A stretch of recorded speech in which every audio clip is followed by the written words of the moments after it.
Today we're talking to Dr. Stephen Typaldos, founder of Orthopathic Medicine, or the Orthopathic Medical Model, as well as the author of Orthopathic Medicine, the Unification of Orthopedics with Osteopathy through the Fascial Distortion Model.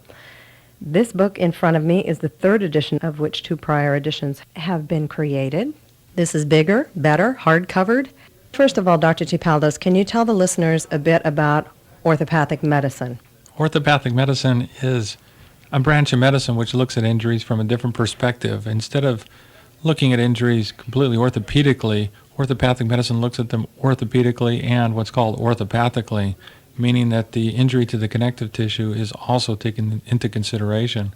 Since so many injuries, such as fibromyalgia, involve the connective tissues of the body, that the orthopedic approach to it often is incomplete. So by adding the connective tissue, which is called the fascia, and the way that that's injured to the perspective in looking at that condition, many times a more complete understanding of the injury and better treatments can be developed.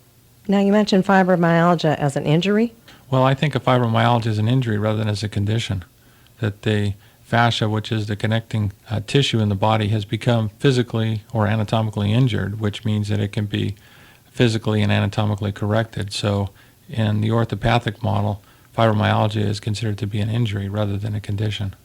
And other types of injuries or conditions that are helped by orthopathic medicine? Oh, there are many conditions, everything from an acutely sprained ankle to a frozen shoulder to knee pain, abdominal pain, number of different injuries and conditions, tendinitis.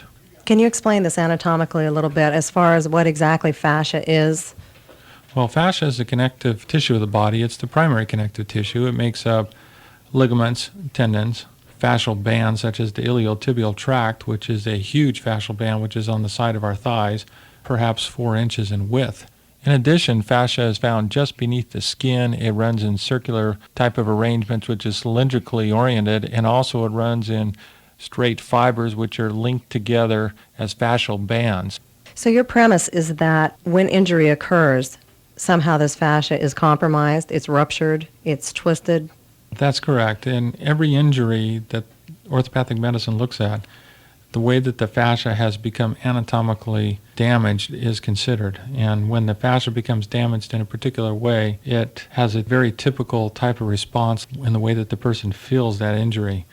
For instance, when the cylindrically oriented fascia becomes injured, then that person will have a very specific body language of taking their hand and squeezing that particular area.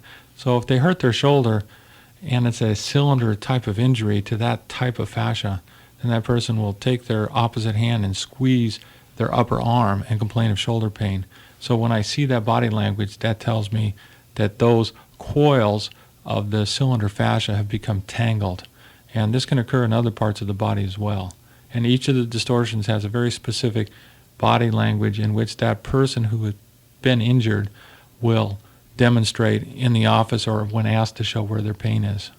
Now, all of these different types of fascial distortions are elucidated in the book that you've written that we're talking about here, Orthopathic Medicine, the Unification of Orthopedics with Osteopathy through the Fascial Distortion Model. Is that correct? That's correct. There are 6 distortions, and any of them can cause injuries. And how can this book help the layperson understand what's happened to them? First of all, this book was written for the layperson. It was written for physicians to be used in the seminars that I give, and it was used also for people to learn about orthopathic medicine who are physicians. But not forgotten in the writing of this book is that it was written for the layperson because people want to know what is wrong with me. They've been injured. They've oftentimes had injuries that have lasted for years, sometimes 20 or 30 years, and they want to know what's wrong with me. Why can't anybody give me a satisfactory answer that matches what I'm feeling and what I think is wrong with me? And so many times when physicians pick this book up, they're not really sure where to put it in their mind because it doesn't fit into the orthopedic model the way that they might think that it would. But when the patients pick this book up, they look at these problems and anatomy shown in the book and they think, that's me. And they look at the body language and they say, that's me, that's what's wrong with me. And they may feel a pulling pain up their arm or up their leg, and they'll see a picture of that and they'll see the anatomy of some of the torn fibers and they'll say, now I know what's wrong with me. So the primary function of this book is to allow the layperson to look at and see how their injury fits in with the fascial distortion model and how that particular injury can be corrected and how it all makes sense and brings it together. Many of these people have spent years and years in kind of a hopeless and desperate situation, not understanding what's wrong with them and not knowing where to go with it. Now, how is this new model being received by orthopedists?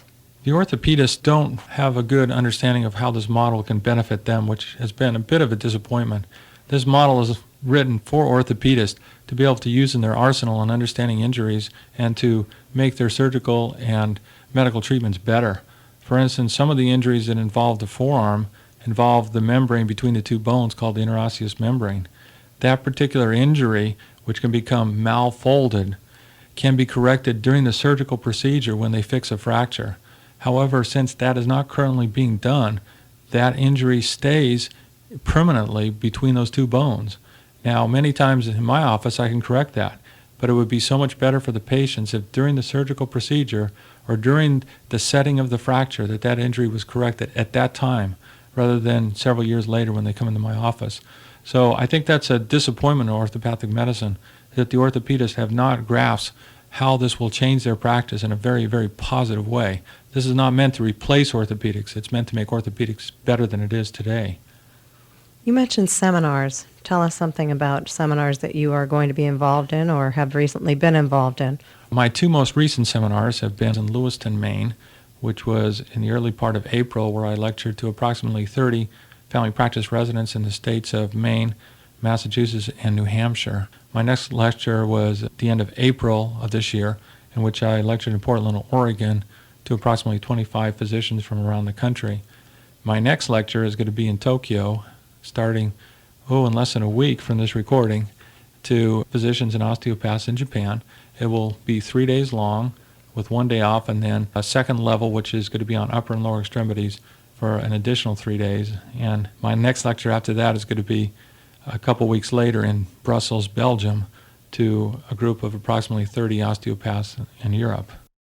Now, are there trained orthopathic physicians throughout the country, throughout the world? Are there places that they may be more likely to be found than others? The greatest number of physicians who practice orthopathic medicine are in France currently. However, there are a number across the United States, in Europe, and Japan, and we are in the process now of training physicians around the world who will become certified in orthopathic medicine. And they have specific requirements that they have to go through in the certifying process. Currently, there is nobody that has completed that process yet, but we are hoping that there will be plenty of them in the future. I understand from your book that you work quite a bit with stroke patients to help them get mobility back after having a stroke. Can you tell the listeners something about this? Most people that have had a stroke, besides the injury to the brain, also peripheral injuries as well to the fascia, particularly to the interosseous membrane, which we talked about earlier, which is the membrane between the radius and ulna and the forearm, and also between the fibula and the tibia in the leg. This piece of tissue, which connects these two bones, becomes injured by the stroke itself, by its lack of tone that keeps that tissue from crumpling. So during the stroke, that tissue crumples and it becomes malfolded, and it stays that way permanently. So if you were to take these people that have had a stroke and you just magically took away their brain injury, they still would have great difficulty moving because of that particular malfolded tissue that's present in that interosseous membrane. And so if you take away their stroke, they still can't move because they have peripheral injuries as well as an injury to the brain. And what orthopathic medicine does is it looks at that peripheral injury in a very specific, concrete, anatomical way. And if you can correct that part of it, then they're going to be able to move in a way that they didn't think was possible. So even though they have a brain injury, they're still going to make good grounds being treated with orthopathic medicine. Is this model more successful on acute injuries, such as a sprained ankle, a dislocated arm, and such, than chronic long-standing conditions? These treatments are very successful on most acute injuries, including sprains, fractures, strains, groin pulls, pulled muscles, a whole host of different types of injuries. They do very, very well with acutely. And in fact, this model itself was primarily developed in the emergency room setting, where people that came in with these types of injuries were treated at that moment as soon as we could after their injury. This model also works as well on other types of long-standing or chronic injuries, but it is not as successful on those as it is on acute injuries. However, that doesn't mean that it won't be successful, and I believe that it's more successful than everything else on chronic injuries as well. But when you really want to see this model at its best, it's on acute injuries. So if you can just kind of vocally give a visual on this. Someone sprains an ankle, twists an ankle. What kinds of things happen in this? The way I kind of understand by reading the sprained ankle chapter is that it's distorted, so you just put it back. That's correct. Take an injury, identify which type of fascial distortion it is, and there are 6. Pick out the specific distortions that are present in each injury, and anatomically reverse the injury by correcting that particular fascial distortion. For instance, in a sprained ankle, there are 3 ways in which the fascia can become injured. The most common is that the ankle buckles outward, and when it does that, there's swelling on the outside of the ankle, and the person complains of a sharp pain in the lateral part, which is the outside of the ankle, and they point to that specific spot of pain with one finger. The treatment of that is to reverse that injury by causing the fascia to become restored to its pre-injury state by reversing the forces of the injury. So since the ligament was pulled and bony products were pulled into the ligament from the bone, then the thumb is used to push those bony products back into the bone from the ligament. That's one type of sprained ankle, which is the most common. The other 2 are where there's a pulling pain up the outside of the leg, and the person makes a sweeping motion with their hand from the sock line down to the foot. And when they do that, that's called a trigger band sprained ankle, and that's treated by causing the fibers, which have been torn apart, to be zipped back together like a Ziploc bag. And once you do that, then the ankle becomes stable. It doesn't hurt anymore. They can stand on their toes and even run without pain. The third type of sprained ankle is called a folding sprained ankle. And in that injury, this is like when somebody steps on the foot of the person and then they fall and the tissue around the joint unfolds and then torques and then refolds like a crumpled road map. The treatment of that is traction, to pull it apart, to untorque it, and let it refold normally. And once you do that, that person, again, is able to stand on their toes, walk, or even run without pain. How does this compare with traditional methods for handling it, that same sprained ankle? Well, the traditional method that I was taught, and the one that I used for many years in the emergency room, was to put an A-strap on it, crutches, splint, and medication, and what we called RICE, rest, ice, compression, and elevation.